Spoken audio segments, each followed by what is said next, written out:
to such a science that they could scare, frighten the public of the world to surrendering their sovereignty, surrendering their freedom.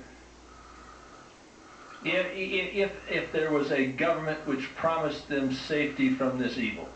Well, if Jordan was a test case and they scared the crap out of him, yeah sure, why not? Yeah. My opinion is different than probably Paul's and many others who have expressed this opinion that perhaps this might be human technology on a very high level which is going to be used to frighten the world into, well, I can guarantee it's going to frighten the world. I'll guarantee you that. Now what's going to come out of that is going to be a lot of chaos, because a lot of people are going to be frightened to death when they see this kind of thing. However, my particular view and my personal view as to this possible takeover of the world by some world government using UFOs as a ploy, I tend to differ with that. I look at the same facts, and my feeling is there very well might in point of fact be aliens here who are getting ready to take over, and that maybe the government really doesn't have much to say about it. Maybe... Wait, Jordan, I mean, this Nellis Air Force land, this section out here, is probably about the size of England. In fact, the state of Nevada is 5.5 times the size of England.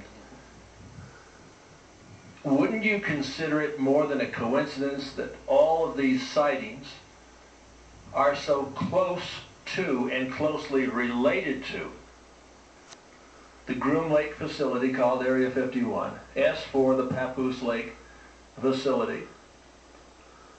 Do you think it's more than just an accident that they're here rather than in some other section of the world?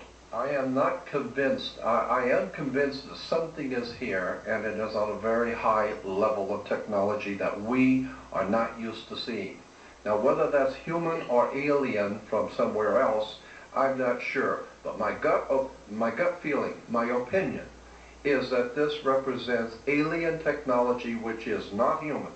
I do not believe that this was human technology that I and Paul and Ivy witnessed. My gut feeling is this was, in point of fact, alien technology. Now, the mere fact that it would happen here at Area 51, in my eyes, would tie that to the possibility that there are people or governmental agencies who are knowledgeable about this alien technology, but it's not theirs.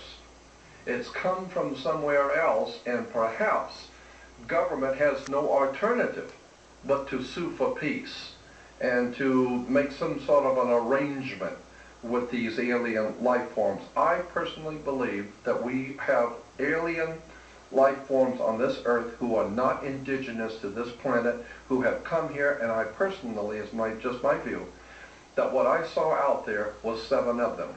Is that what the secrecy is all about? Is that why we see road sensors, why we see sound detectors, motion detectors, why they have 24-hour, 360 degrees vigilance by sight that protects, to protect whatever is hidden over there from us? I'm saying, I would suggest that it is very plausible, it's a very plausible concept, that the government of the United States, or whoever this world government we've been talking about, I am saying it's very possible that they are not the culprits, but in point of fact there are alien life forms here who are doing business with our government, and our government, so to speak, really has no alternative.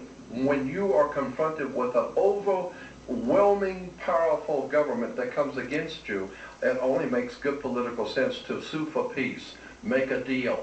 And maybe that's sort of what Henry Kissinger was talking about, but he said whether real or promulgated. So this could be craft that were, piloted by American pilots or German pilots or whatever.